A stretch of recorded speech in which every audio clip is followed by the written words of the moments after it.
Hey guys, it's Eric, owner of Far Point Farms, and today I'll be showing you how to change the color of the interior of your car or anything really. You could paint an indoor couch, you could paint just about anything if you've got the right equipment. I'm using what's called fabric spray. This is Chameleon Simply Spray fabric spray. This is the closest color I could find to match the interior of my Yugo. And as you can see here, these things are just disgusting. With permastains and just a lot of sun fading, the color here versus the color on top. And here's an indication of what the original color was. It's a much darker brown. So you put that up against that, and here's a close-up of it. I mean, that's a huge difference. So I'm going to try to get it closer. Again, this color of spray paint matched as best as I could find. Now I've used Dupli-color and plasticoat. Those are other interior paints that you can buy.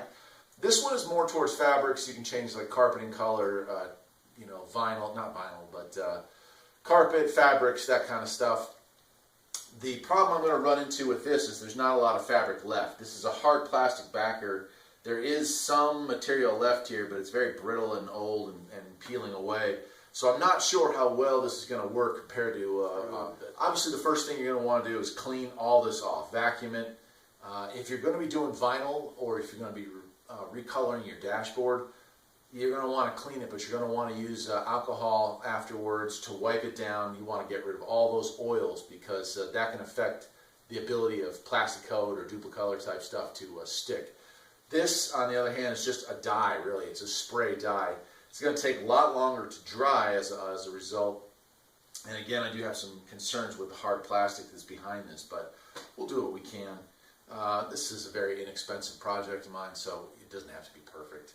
But I like to look a little better anyway. So let's go outside.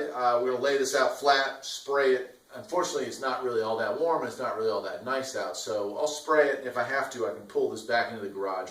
I'll let it sit for a few days. We'll come back and take a look at it. Now, the idea behind using this is just like using spray paint, broad strokes. The nice thing is you're not going to get runs. So if you're not an expert at spray paint work, don't worry about it. You're not going to get runs. If anything, it'll be a little darker in one spot, but you're going to put probably more than one coat on there if you have enough. I imagine with this, it's going to take 2, maybe even 3 coats to get rid of some of the dark spots. And again, I might run out. This stuff's not cheap. Picked this up, it was $8 or $9 a bottle, but I did have to pay shipping. And since it's a hazardous material, it did cost a little extra in shipping as well. Let's go outside and we'll take a closer look. Okay, again, and I'm sure this shows up. You've got black spots, probably some mold residue. You've got various colors and bleaching going on from all the years of sunlight. So this thing is just nasty, and that's what we're trying to get rid of. So again, when you do your before and after, keep in mind that it looked like this. Most cars will not be this bad. Most cars will have faded spots, very light faded spots, or carpets that have heavy stains, and those can also be fixed with this product. Okay, so I've got everything out here on a piece of cardboard. Just got it out of the garage so we don't get a bunch of overspray on stuff in there. And I've got my fabric paint and upholstery paint. And first thing you're going to want to do, obviously, is shake that thing. Probably a good 30 to 60 seconds you're supposed to shake it. And that's just to make sure that the accelerant and the dye and everything mix together really well. And then it'll be time to go. I'm going to go with light coats, and then I'll be dragging the box back into the garage, let it sit for a while. I might put a second coat on today, and then we'll see how it plays out. But these are going to be really light coats, so you won't notice too much of an improvement right off the bat.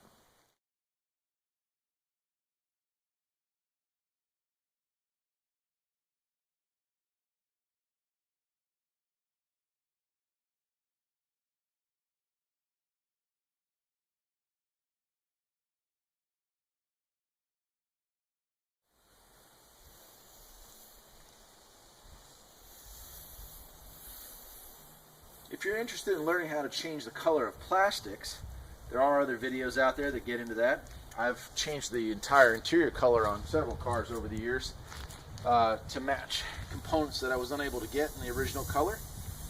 A lot of vintage cars, especially non-popular ones, which are the cars that I tend to try to restore, finding parts can be difficult, and as a result, sometimes you have to get creative. I've had fairly good success over the years with that technique as well. Plasticoat being the one that I think of most often, not necessarily because it's the best, but because it just happened to be the one that was available back in the day.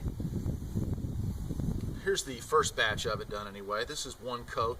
I do have one door panel already over there that I painted a little bit on beforehand. So let's say that one can coats one time for the average compact car interior. Probably a can and a half to do a larger one. And that's just door panels and stuff. If you want to change the carpeting or the seats, you'd definitely be looking at more. Judging by the looks of the dye penetration and what I've got going on here, I'm going to say 3 coats is definitely what it's going to be to finish this job. So this will be a multi-day project, only because it's still winter. It's the middle of February. It's a miracle we have a warm spot, but warm usually means rainy up here in the mountains, and this is no exception. There's no sunlight whatsoever. It's about 50 degrees, maybe 55. I'm going to bring this back into the garage, and I've got the wood-burning stove going because I'm doing some other work out here on the lawnmower deck. So I'll pull it back out probably after lunch, spray it again, and once more before going to bed. And if for some reason it's still damp when I go to paint it a second time, then I'll wait. I'll wait till tomorrow. If it has to sit that long, it has to sit that long. Obviously, in the middle of summer, it'd probably dry in 2 or 3 hours, and you'd be able to get the project done. First glance, I'm happy. It's already gotten rid of some of the staining. It's certainly darkened the color some, and I think before it's all said and done, it's going to look just right. So I'm Eric, owner of Farpoint Farms. Hope you enjoyed this video. If you did, please stay tuned, and I'll see you next time. I'll just let this video roll for a bit, and I'll show you the finished product over the next few days. Take care.